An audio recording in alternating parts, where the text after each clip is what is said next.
పుష్ప 2 సినిమాకి సంవత్సరం పూర్తయింది. కానీ శ్రీతేజ్ పరిస్థితి మాత్రం ఇంకా విషమంగానే ఉంది. ఎవ్వరు కూడా పట్టించుకోవట్లేదు. అసలు అన్నము తినలేడు, ఆయనంతటా ఆయన మాట్లాడలేదు, కనీసం ఆకలి అవుతుంది అని చెప్పేసి సైగల్ కూడా చేయని దయనీయ పరిస్థితిలో శ్రీతేజ్ ఉన్నాడు.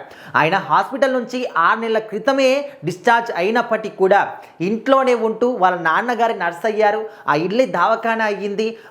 ఒంటి చుట్టూ కూడా ట్యూబ్లే ఉన్నాయి. అసలు తనని చూస్తూ ఉంటే మాకు కళ్ళ నుంచి నీళ్లు కాదు రక్తం వస్తుంది. అసలు ఇలాంటి బతికే కన్నా చనిపోవడం బెటర్ కదా అనే ఒక స్థితికి మేము చేరుకున్నామని చెప్పేసి శ్రీతేజ్ వాళ్ళ తండ్రి ఆయన ఆవేదనని వ్యక్తపరుస్తూ ఉన్నారు. సో మరి శ్రీతేజ్ పరిస్థితి ఇక్కడ పుష్ప 2 సినిమా రిలీజ్ అయినప్పుడు అంటే ప్రీమియర్స్ పడ్డప్పుడు సంధ్యా థియేటర్ దగ్గర జరిగినటువంటి ఆ ఒక తొక్కిస్లాటలో వాళ్ళ అమ్మగారు అయితే అక్కడికక్కడే చనిపోవడం జరిగింది. ఈ అబ్బాయికి అంటే ఇక్కడ వాళ్ళ నాన్నగారు చెప్పినటువంటి విషయాలు ఏ విధంగా ఉన్నాయంటే తన మెదడులోని 70% కణాలు మొత్తం కూడా చితికిపోయాయని చెప్పేసి, సో అందుకోసం అని చెప్పేసి తను కాలు కదిలించలేడు, మనిషిని గుర్తుపట్టలేడు, కనీసం సైగలు కూడా చేయలేడు, అన్నం తినలేడు, ఏమీ కూడా చేయలేడు. ఒక బతికున్న శవం లాగా బెడ్ పైన పడి ఉండాల్సిందే. అసలు ఎప్పుడు కోలుకుంటాడు, అసలు కోలుకుంటాడా లేదా అనే విషయం పట్ల కూడా చాలా ఎమోషనల్ అవుతూ ఉన్నారు ఫ్యామిలీ సభ్యులందరూ కూడా. సో మరి తనను చూసుకోవాలంటే ఎప్పుడు కూడా ఒక పర్సన్ పక్కన ఉండాలి. అది నేనే అవుతున్నాడు.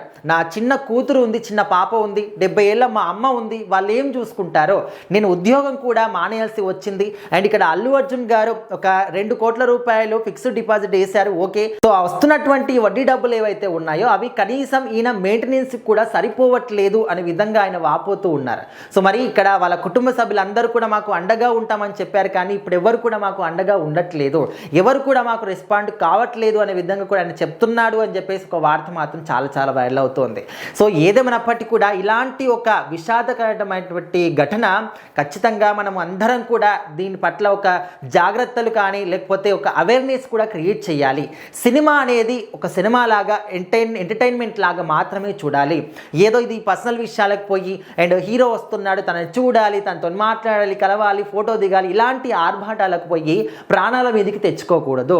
సో అక్కడికి ఒక హీరో వస్తున్నాడంటే తన వెనకాల చుట్టూ ఫుల్ ఆఫ్ సెక్యూరిటీ ఉంటుంది. కనీసం మీరు ఆయన దరిదాపుల్లో కూడా వెళ్ళలేరు అని తెలిసి కూడా వెళ్తారంటే ఖచ్చితంగా మీ తప్పే.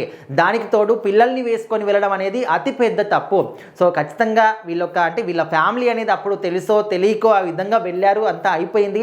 బట్ ఇక్కడ వాళ్ళ అమ్మగారు చనిపోయారు, ఓకే, బట్ ఈ అబ్బాయి పరిస్థితి ఏంటి, అసలు ఫ్యూచర్లో తను కోలుకోగలుగుతాడా లేదా, తన పరిస్థితి ఏంటి అని చెప్పేసి ఒక ప్రశ్నార్థకంగా మారిపోయింది శ్రీతేజ్ యొక్క ఫ్యూచర్ అనేది, తన బ్రతుకు అనేది. సో ఇప్పటికైతే ఇంకా బెడ్ పైనే ఆహారం తినలేడు కాబట్టి ద్రవ రూపంలో ఆహారం పంపిస్తూ ఉన్నారు. అది కూడా ఒక ట్యూబ్ ద్వారా పైపు ద్వారా నోట్లోకి పంపిస్తూ ఉన్నారు.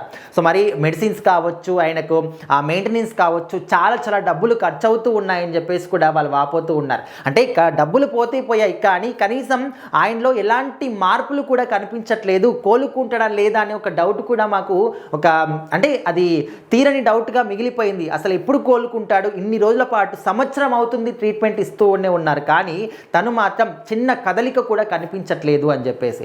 సో మరి అసలు ఆయన బాగా అవుతాడా లేదా అనేది మరి ఎవరు చెప్పాలి ఏంటి. ప్రజెంట్ అయితే వాళ్ళ కుటుంబ సభ్యులు వాళ్ళ నాన్నగారు మాత్రం చాలా ఎమోషనల్ అవుతూ మాట్లాడడం జరుగుతుంది.